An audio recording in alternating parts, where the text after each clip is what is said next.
Wolfpack, Wolfpack. Try and build an island, tell me why you think we wildin'. What's going on, ladies and gentlemen? I'm your host with the most, the best from the Midwest, the overweight lady lover, your not so local supervillain, your global icon and national treasure, Starks, aka Big Sexy, aka Hollywood Starks Hogan, aka Big Chowder, aka Go Grab the Bill, aka Did the PayPal clear yet? And I welcome you to another episode of the Fake Wolfpack Podcast Suggestions and Predictions Show. Too sweet.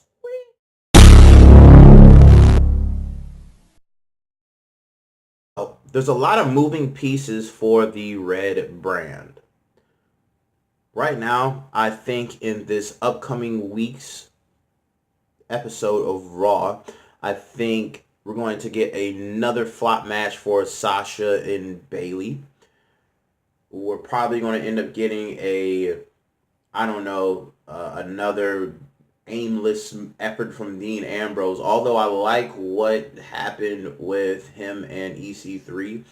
I don't understand why EC3 is mute, but I do predict that when he does say something, it's going to be like a pipe bomb type of situation. I think we need EC3 to hop in the picture for something. Some type of belt to make it more than what it is. I think the IC is exactly where it needs to be. I think the US needs a push for somebody actually trying to hold that belt. I love what R-Truth is doing. Don't get me wrong at all. I don't even think we should take it away from him until Mania. But on Raw, I feel like there's going to be another Alexa Bliss match coming because we've gone a week without seeing her in action. So I predict that happening sometime soon. But as it seems, she's just a lone heel out here. And I feel that soon she's going to click up with more people and a shift is going to happen for those belts. I predict maybe even Dana Brooke gets taken up under her wing or vice versa, and Dana Brooke is out here getting what she deserves.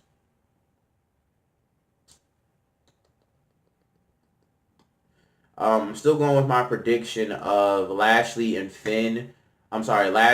and Rush working together and becoming a tag team at some point.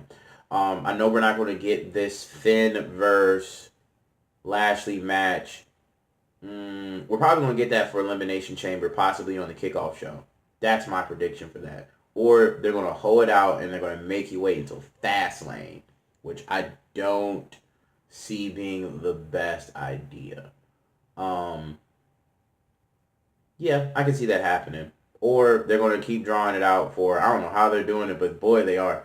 We'll draw out this Finn, Lashley, Rush feud, and Finn wins it at Mania. Still sticking and holding to that.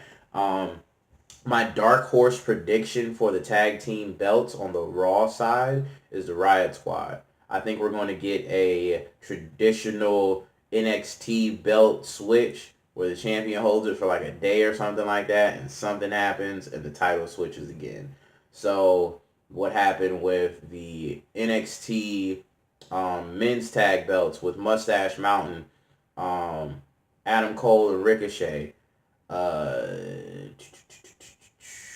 maybe, not like Baszler and Zayn, but nonetheless, she picks it up for a hot second and she drops it. That's what I really see, really what's going to happen with them tag belts. Sasha and Bayley are going to be the inaugural champions, but on that following Monday Night Raw, the Riot Squad is going to win those belts.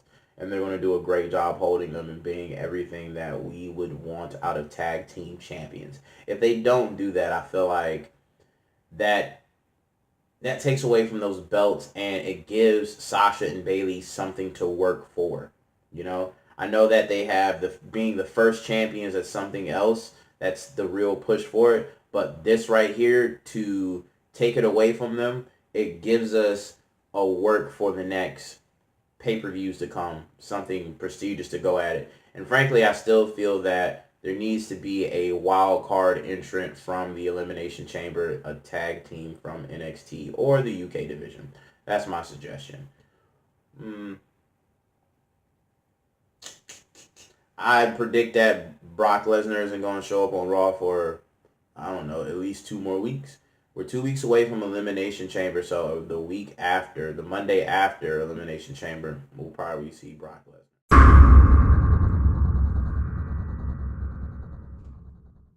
It's time to layeth the smacketh down. So some suggestions and predictions I feel like it's going to happen for SmackDown. I suggest that we drop the Naomi and Mandy feud. Boy, oh boy, do I not understand that. Mandy almost literally got snatched ball last week. Pretty cool. Nonetheless, they're literally fighting for no reason. I don't predict anyone from SmackDown is going to win those women tag team belts, but it's doing good for the division because it's creating turmoil. I would love to see where Asuka is. I would love to have more of a purpose for Carmella. She's super over right now and just not being utilized. She is arm candy for R-Truth. The 7-second dance break must be up. No, but for real, man, like they really need to do something with her. Like the time is like ticking on that because boy was she not over when she was champion. And now that she's doing this stuff with Truth, man, she might be like the third hottest woman wrestler behind Becky, Ronda, then I would say Carmella. But that's just, like I said, my crazy hot take. I would love to see something more happen. I would love to see more tag team work from the Iconics. I get that they're a funny pair, but they are still good wrestlers, and they're still, I don't know, they want to have a tag team division. So I think doing things of putting them into the proper light of maybe, I don't know, possibly winning some matches. They've done the same thing with the Riot Squad where they've nerfed them down so badly that it's almost unbelievable for them to win matches. All they're really doing is putting people over. We've got a upcoming match with Andrade Cien Almas. I love how they're doing the first name only thing, just the one name, because they don't think people can say just more and just remember more. They've taken away Otis Dozovic and Tucker Knight's name, so it's just Otis and Tucker. I don't get it. I would say it would just call them Doze. But nonetheless, I don't like what they're doing with Andre Cien Almas because he's just having this weird feud with Rey Mysterio, which is leading to nowhere. Once again, let's put some of these belts in there. Maybe if you put one of those two gentlemen in this fatal fucking 5-way elimination chamber match, we could spice it up a little bit. I predict that they have another 5-star match, but this one gets stopped. It gets brought to a abrupt halt. That feud is really good for Andrade. It's really good for Selena Vega. It's more camera time. They have been doing exactly what they needed to do since that premiere. I like the promo the Usos cut for the tag team titles coming up. I expect some weird half match between Shane and one of the Uso brothers, or the Miz and one of the Uso brothers, just to continue the week to go. But I don't think the Usos are going to win this belt. I think it's going to be someone else to win these titles from Shane and Miz at Mania. I don't think there's going to be too many title changes before Mania. I feel that there is no one having a feud with Asuka, and the time is right. The next person I see coming up out of nowhere and having a feud with Asuka is going to be... I was just saying, there's nothing going on with Carmella. I think she would be that, and this is around the time where we could see a heel turn coming for Asuka. I think that's what's really in the books. And now that you have a really over-the-top solid face in Carmella, you can get that push. You can have that feud going on. I think that would be something good for Mania. And I know those two would be able to put on a great match. But Charlotte is chasing Ronda and Becky, and that's just leaving the SmackDown title up in dismay. We haven't seen Asuka. I want to feel like it's almost 2 weeks. We haven't seen her. She's pulling a Lesnar. I kind of like that, but I want to get some more action with her. But that division isn't thick enough. Moving Nikki Cross over there and getting the premiere of Lacey Evans and things of that nature would help jumpstart the division. I think any woman coming into the main roster needs to go over to SmackDown, undeniably so. Um, more predictions.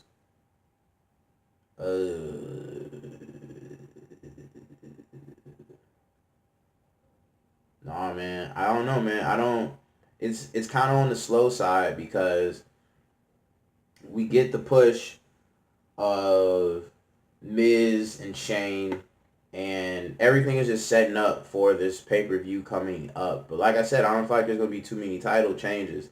If there is going to be any changes at Elimination Chamber, I don't think there's any more title belts other than the two big ones. The uh, no, you got the tag belts up. It's a bunch of randos, man. Got the tag belts. You got the WWE Championship, and you got the women tags, the Smackdown tag. So other than the women tags being crowned, I don't think there's going to be any other changes at Elimination Chamber.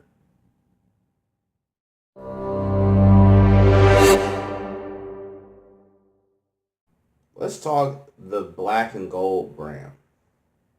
So prediction for next week, we won't get that Gargano versus Velveteen Dream match. They're going to make us wait until that week of the Elimination Chamber.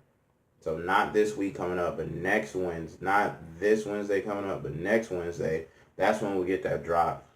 I suggest we stop having flop matches for the Forgotten Sons. Have them have regular matches with regular people in NXT. Stop bringing enhancement talent in because it's just not validating them at all. It doesn't even matter because everybody sees this enhancement talent and it's not showcasing what they can do on any level. Yeah, it's going to look cool for Jackson Riker or whoever those other two dudes are to come through and demolish and smash it, whoever, but if it's to a bunch of people we're never going to see again, they just look like just goon characters, like nothingness. Um, so I think that something needs to happen where the Street Profits comes out and they interfere in one of their matches. It's something that leads towards some tag belts, whatever. Just start making that tag team division more and more solidified. I got one question. What happened to Lars Sullivan? Like, he was supposed to get called up and they did all this promo work for him, and boy, Lars Sullivan just went MIA. He hit him with the Danny Phantom one time. He said, "I'm going ghost." So, I suggest that they bring another figure in to fill the void of Lars Sullivan. Lars Sullivan was like your great mid card heel, and he was moving up in the title picture and everything like that. But once again, they weren't doing jack diddly with him. And I believe from the rumors I heard that they were going to make a call up and something happened and Lars Sullivan caught the jitters. It happens to the best of us. I'm never going to take that away, but I just thought about it randomly, like, damn, where is Lars Sullivan? Did he run into like a freak accident? See what I did there? Yeah, so I predict that we're going to get a feud between Io Shirai and Bianca Belair from everything that we've seen going on. I suggest that we don't do that because Bianca is actually getting over on being a face right now, which is really tight to see because she's done great heel work coming into it. And, there's usually like a switch and a flip or something happens where there's more expression that goes on for this wrestler. So I hope that this is what it is for Bianca, and now she gets a chance to fully express the talents and everything that she can do to explore the other side of her being a wrestler. I like the matchup of what the Flying Pirates are doing, but how it's looking for them, they need to get called up to the main card to be able to do other things. It's not a lot of big matches and things going on the main card right now, but I think they would make a good fit and transition. Quiet as kept how it's coming. This year, they need to be working on an all-women's show. Not a pay-per-view, but like maybe a half hour to an hour weekly segment of women wrestling, because you're not fitting it in on your regular programming. And it's getting nerfed, and we're getting just not good productive matches towards the divisions. I suggested tournaments and things of this nature to help validate belts, and I keep suggesting that. I'm going to keep saying that. I feel that last week we had 2 great predictions that came true. We announced the Worlds Collide tournament, and yes, that did bring some more validation to a bunch of the different brands, belts, and everything. So I think they should do more of that. Just keep bringing that into the forefront. I know that Adam Cole in the Undisputed Era said that they're going to hold gold, everybody, all throughout this year, but Adam Cole keeps pushing for that North American Championship. I feel that Adam Cole needs to make that switch, and he's pushing for Tommaso's belt, and we got Bobby Fish developing this feud with Ricochet. That is the push and swing that needs to happen. I don't feel that it would be respected if Bobby Fish goes for the heavyweight belt and Adam Cole holds down the North American, and you got Roddy and Kyle doing the tag belts. It just wouldn't look great for the group dynamic. Nonetheless, I predict there's going to be a lot more action for the Undisputed Era. It's been kind of quiet for them in the beginning of the year, but it's still fresh. It's still early. They're still letting some shit develop and still some things work out with their storylines and stuff. I predict Aleister Black gets a call-up very soon. Velveteen Dream is going to stay in NXT for a hot second because they're going to give him that strap. And you're going to get that call-up of Johnny Gargano. And there's going to be more. And I hear that there's a superstar shakeup coming. And all these people that are in limbo are going to start finding places and homes. I think everybody from the last NXT call-up got placed except for Lars Sullivan. So let's see where this lies. I know we have one coming up probably sometime after Mania. And I keep saying, like, Mania, like, it's not, like, far away, but it's only 2 months away. So I think those are going to be the big changes and things happening within NXT. We haven't seen William Regal make any matches or any calls or anything like that, but I would love to get some more of that going on. I would love to see some more hodgepodge tag team matches. If the main card can do that every week where we get just random, I don't understand why are we having tag matches all the fucking time. I think we can do that on the NXT level. I would like to see the Limitless Bros get in there and do stuff. There's not enough time for Keith Lee right now, and as it stands, we just don't get to see him perform in the ring. I always get to see some photos and stuff from like live events and just things like that, but we don't get to see Keith Lee, Mia Yim, Candice LeRae, all these other competitors that were just doing great head work for the division. They're just not getting a lot of TV time. So I suggest some more switches, some more changes, maybe some more call-ups and doing bigger things. Well, my name is Starks, and I think I'm going to conclude this prediction and suggestions show. So I'm going to take it easy. You should take it easy. I'm going to leave you with one bit of major advice. With your last dying breath, within your last days, please, please, please, please remember to stay true and remember, keep killing shit. Wolfpack! Wolfpack! Try and build an island, tell me why you think we wildin'.